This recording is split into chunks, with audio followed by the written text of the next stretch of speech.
ठीक है, चलो. So let us start with the origin of magnetism.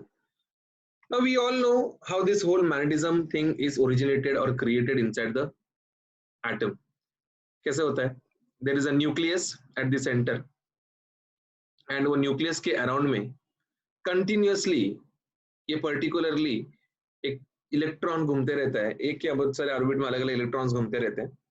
And ये जो इलेक्ट्रॉन घूम रहे हैं इनका एक ऑर्बिटल मोमेंट होता है. They have some orbital moment. And हमने उसका डेरिवेशन भी किया था कि वो जो ऑर्बिटल मैग्नेटिक मोमेंट है वो एक करंट कैरिंग लूप के जैसा रहता है. तो बहुत सारे फॉर्मूला डिराइव किए थे हमने. उसमें से एक फॉर्मूला था ये m naught is equals to EVR/2. This was one of the formula. तो m naught is equals to EVR/2 ये ऑर्बिटल मैग्नेटिक मोमेंट का फॉर्मूला है. बट एक पर्टिकुलर एटम के अंदर सिर्फ ऑर्बिटल मैग्नेटिक मोमेंट की वजह से मैग्नेटिज्म आता नहीं है. तुम देखोगे जस्ट लाइक अर्थ जो मून के अराउंड में, जस्ट लाइक अर्थ जो सन के अराउंड में रिवॉल्व भी होता है और रोटेट भी होता है. Getting it? अर्थ सन के अराउंड में रिवॉल्व होता है एंड खुद के एक्सिस के अबाउट में स्पिन होता है, रोटेट होता है. एग्जैक्टली इलेक्ट्रॉन भी न्यूक्लियस के अराउंड में ऑर्बिटल मैग्नेटिक मोमेंट रिवॉल्व होकर देता है और खुद अपने एक्सिस के अबाउट में स्पिन भी होते रहता है. Getting it? तो ये जो है इसका स्पिन मैग्नेटिक मोमेंट करके एक नया पार्ट रहता है उसमें.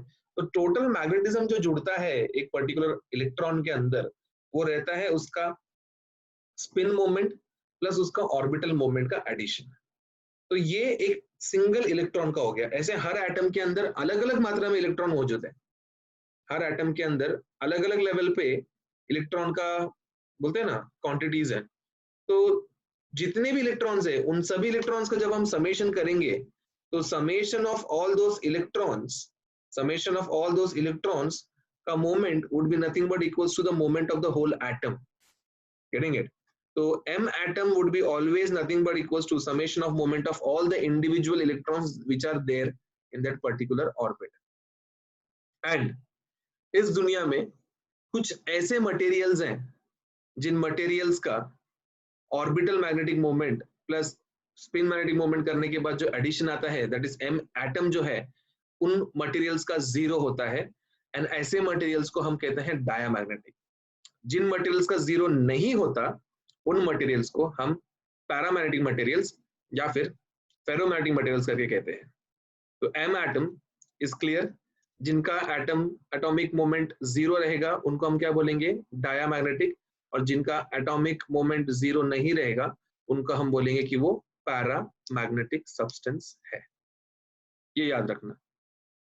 तो तीन क्लासिफिकेशन है, डाया, पैरा एंड फेरो. ये तीनों हमको हद पर डिटेल में पढ़ना है स्टेप बाय स्टेप. तो सबसे पहले डायामैग्नेटिक मटेरियल्स पढ़ेंगे. तो डायामैग्नेटिक मटेरियल्स कौन होता है? What are diamagnetic materials? Substances which are weakly repelled by magnet are called as diamagnetic substances. मतलब weakly, weakly, pay attention here. ये WEAK वाला है. बहुत सारे महान बच्चे जो है अपने वो लोग WEEKLY करके लिखते हैं एग्जाम में. ठीक है, इसका मतलब अलग ही लेवल पे चेंज हो जाता है भाई, अलग लेवल पे. समझा? ये वीकली मतलब कमजोर तरीके से और ये वीकली मतलब हफ्ते में एक बार. समझा? तो ये ऐसा हफ्ते में एक बार रिपल करेगा ऐसा चीज नहीं है भाई. ये जब भी रिपल करेगा ये कमजोर तरीके से, नॉट दैट स्ट्रॉन्ग, इसलिए वो वीकली रिपल होता है. तो ये उसका डेफिनेशन हो गया कि भाई ऐसे मटेरियल्स हैं ये. एंड जनरली इनका मैग्नेटिक जो मोमेंट है समेशन ऑफ m एटम वो हमेशा जीरो रहता है. Getting it? क्योंकि वो ऐसे स्ट्रक्चर्ड रहते हैं. अभी जैसे कि एक एटम का इधर है तो एक एटम का इधर रहेगा. तो अल्टीमेटली क्या होता है, ये इलेक्ट्रॉन का जो मोमेंट है एक दूसरे के साथ में कैंसिल होके नेट इफेक्ट कुछ बचता ही नहीं है. तो m एटम क्या आता है उसमें जीरो आ जाता है.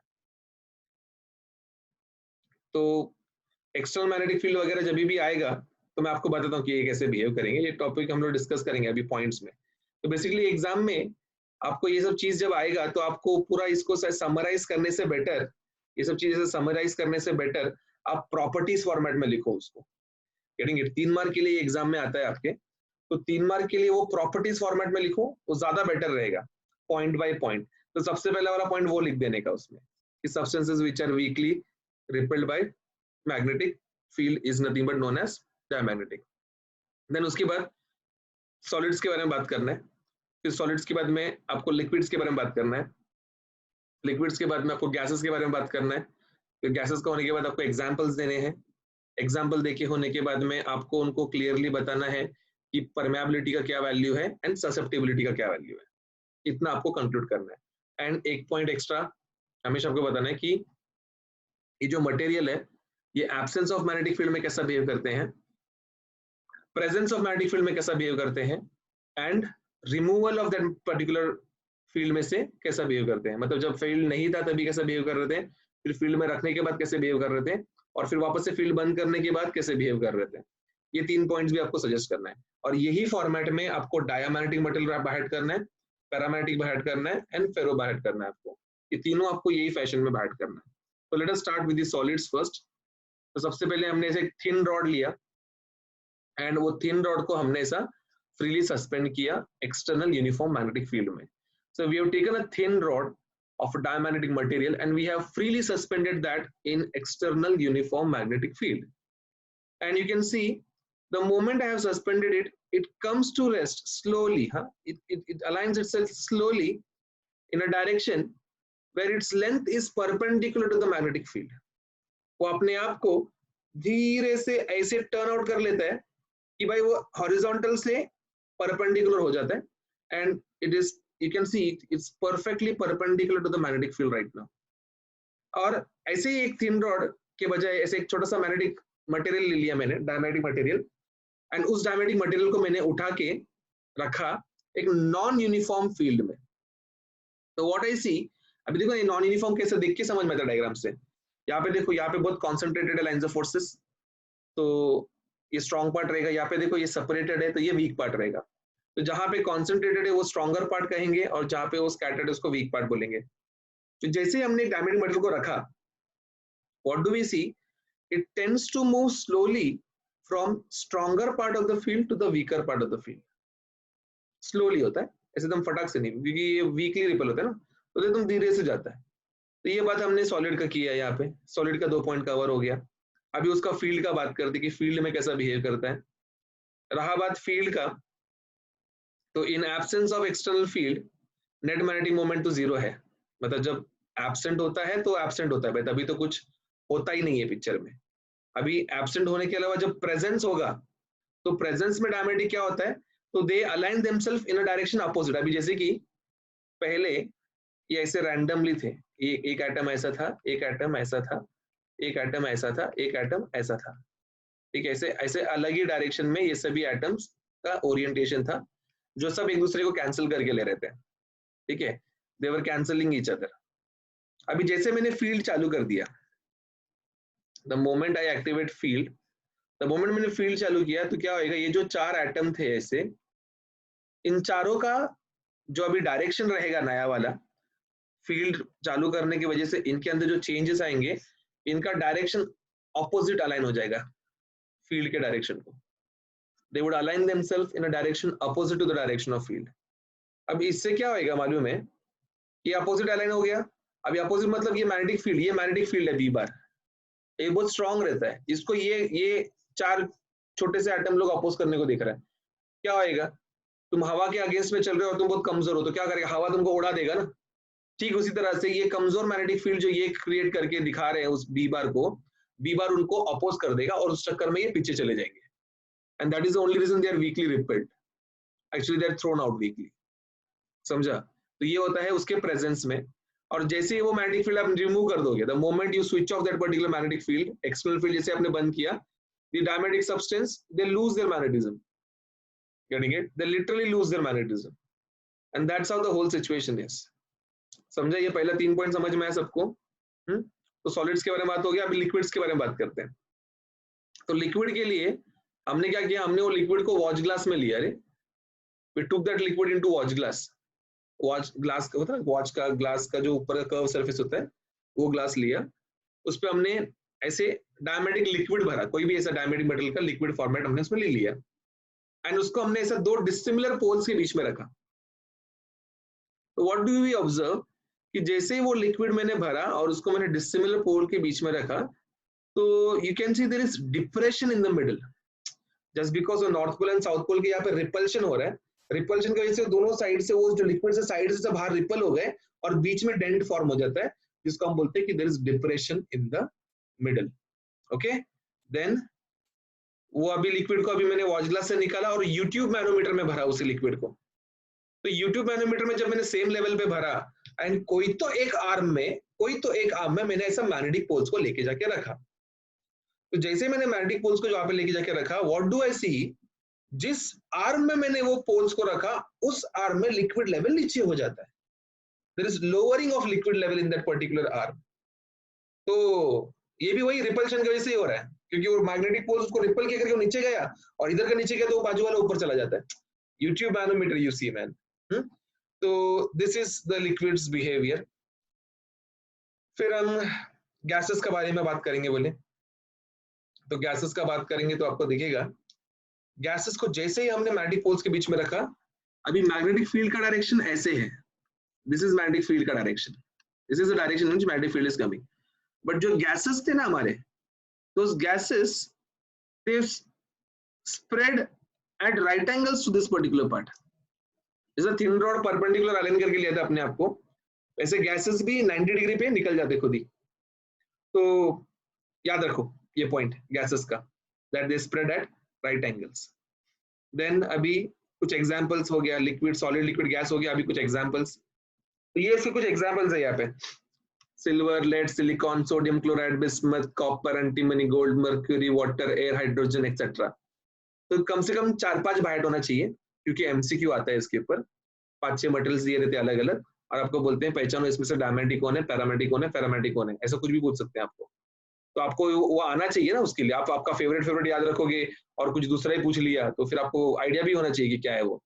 एटलीस्ट 4-5 बाइट करके रखो तो अच्छा रहेगा। कुछ भी ऐसे राइम वाइम में रट्टा मार लो, या कुछ भी जैसे तुमको बाइट करना है वैसे बाइट करो। मैं तो भाई इसको ऐसे याद रखता हूँ, सोना चांदी हवा पानी तांबा नमक खत्म। Getting it? सोना चांदी हवा पानी तांबा नमक, हो गया। ओके, ऐसे तुम बाइट करके रखो तुम्हारे स्टाइल में कुछ, तो जो भी तुमको याद रहता है, जैसे भी तुमको याद रखने का है, तुम्हारा मर्जी, तुम्हारा दिमाग, तुम काम चलाओ। बट इतना तो भाई हमसे बाहर हो जाता है ये सब चीज से। क्लियर? ओके, तो ये हो गया पॉइंट नंबर 7। अभी बात करनी है परमेबिलिटी के बारे में और ससेप्टिबिलिटी के बारे में बात करनी है हमको। तो परमेबिलिटी के बारे में बात करें तो ससेप्टिबिलिटी पे डिपेंड करता है। तो ससेप्टिबिलिटी यहाँ पे लो है, एंड जस्ट बिकॉज ससेप्टिबिलिटी यहाँ पे लो और नेगेटिव है, रिलेटिव परमेबिलिटी जो है it becomes less than 1। Clear? समझा ये पॉइंट्स? क्लियर है? दिमाग में फिट हो गया सबके? कुछ डाउट है इसमें तो पूछो भाई, बेझिझक पूछो। इसमें कुछ तुमको नहीं समझ में आया, बिंदास पूछो, क्योंकि इसके जैसे ही आगे के पॉइंट्स है पूरे। इसके आगे जो पॉइंट्स होने वाले कवर, वो इसी के ऊपर डिपेंड करने वाले हैं। तो आप पूछ लीजिए बेझिझक, कोई प्रॉब्लम ही नहीं है। पक्का क्लियर है सबको? एवरीवन? ठीक है। तो अभी जैसा हमने यहाँ पे पॉइंट्स पढ़ा, हमने बेसिकली आप देखोगे तो हमने पढ़ा अभी फिलहाल डायमैग्नेटिक के बारे में। जैसा डायमैग्नेटिक है ना, उसका एग्जैक्ट डिस्टिंग्विश तुम्हारा पैरामैग्नेटिक है। पैरामैग्नेटिज्म में एग्जैक्ट डिस्टिंग्विश पॉइंट देखने मिलने वाले आपको। जैसा डायमैग्नेटिक में जो था ना, एग्जैक्ट उसका अपोजिट बिहेव करता है पैरामैग्नेटिक। तो now let's pay attention over paramagnetic substance कि पैरामैग्नेटिक मटेरियल्स कैसे बिहेव करते हैं। ओके, तो ये देखो पैरामैग्नेटिक मटेरियल्स का सबसे पहला डेफिनेशन। तो भाई paramagnetic materials are those which are weakly attracted by magnet. Obviously यही बात किया था हमने भी कि डायमैग्नेटिक क्या थे, दे आर वीकली रिपेल्ड। तो मैंने बोला कि ये डिस्टिंग्विश रहता है। डिस्टिंग्विश मतलब क्या होएगा फिर, ये वीकली अट्रैक्ट होएगा। तो substances which are weakly attracted by a magnet are called as paramagnetic materials. अब देखोगे यहाँ पे धीरे धीरे कि उसकी तरफ खींचा चला आ रहा है, एंड आ रहा है, आ गया खींच खींच के। तो इनमें नेट मैग्नेटिक मोमेंट नहीं होता, ठीक है, मतलब जीरो नहीं होता इनके अंदर नेट मैग्नेटिक मोमेंट। तो वो थर्मल एजिटेशन की वजह से एग्जिस्ट करता है। ये तुम देखोगे हर एटम को एक पर्टिकुलर डायरेक्शन में मोमेंट है, ठीक है, एटॉमिक लेवल पे। बट अगर तुम वो पूरा सैंपल को देखोगे ना, तो पूरा सैंपल में आप देखोगे ये इसको कैंसिल करके ले रहा है, दिख रहा है क्या? तो ये वाला पार्ट इसको कैंसिल करके ले रहे हैं, तो ऐसे कोई ऊपर जा रहा है तो कोई नीचे जा रहा है, ऐसे ये एक दूसरे कैंसिल करके ले रहे हैं। तो पूरा एटॉमिक सैंपल पे देखोगे तो सैंपल का जीरो होता है, बट एटम के अंदर मोमेंट एग्जिस्ट करता है। तो ये एब्सेंस ऑफ फील्ड का बात है। अभी ध्यान से देखो, यहाँ पे बहुत इंपॉर्टेंट है ये। अब जब ये पैरामेडिक मटेरियल को आप प्रेजेंस ऑफ एक्सटर्नल फील्ड में रखते हो, when you keep them in presence of some external record, ऐसे कोई एक्सटर्नल फील्ड है उसमें आपने रख दिया एंड आपने फील्ड एक्टिवेट कर दिया, तो before activation you can see they are randomly oriented, but when you activate it you can see how they turn around, ठीक है। और if you see the direction of orientation, then the direction of orientation is exactly same as north to south, north pole से लेके south pole तक वो shoot हो रहा है। तो diamagnetic क्या हो रहा था, they were inclining in a direction opposite to that of magnetic field. Paramagnetic materials are always aligning themselves in the direction of magnetic field. तो ये फर्क पड़ जाता है, ये डिस्टिंग्विशिंग पॉइंट हो जाता है फिर हमारे लिए। तो ये बात याद रखने जैसा भी हो जाता है कि ये बहुत इंपॉर्टेंट है कि वहां पे they were aligning, diamagnetics were aligning themselves in a direction opposite to that of field, and paramagnetic materials are aligning themselves in the same direction of that particular field. तो ये हम याद रखेंगे और रिमूव करोगे, the moment you remove this particular part, the moment आपने ये external field को निकाल दिया, तो जैसे आप एक्सटर्नल फील्ड निकालोगे it would be again getting back to the same point, तो वापस से पहला वाला मटेरियल बन जाएगा। मींस क्या, the whole magnetism is left out, it loses its magnetism. समझ में आया? पैरा के बारे में सब कुछ समझ में आ गया, समरी क्लियर है पैरा का? अभी जिस फॉर्मेट में हमने डायमैग्नेटिक मटेरियल्स को रट्टा मारा है, जिस लेवल पे और जिस स्टाइल फॉर्मेट से हमने रट्टा मारा है, वो सेम फॉर्मेट से हम पैरामैग्नेटिक को भी रट्टा मारेंगे, ठीक है। Same points, same distinguishing factors लेके आएंगे और आप देखोगे कि ये पैरा एग्जैक्ट उल्टा बिहेव करता है रे डाया का। तो let's have a look over it, okay. तो उसके लिए हम यहाँ पे तो नहीं कर पाएंगे वो, तो आप ये साइन ऑफ करो ये मीटिंग यहाँ से, just sign off from this particular meeting, join to the next session. वहां पे आपको सिखाते हैं हम लोग प्रॉपर्टीज ऑफ पैरामैग्नेटिक मटेरियल।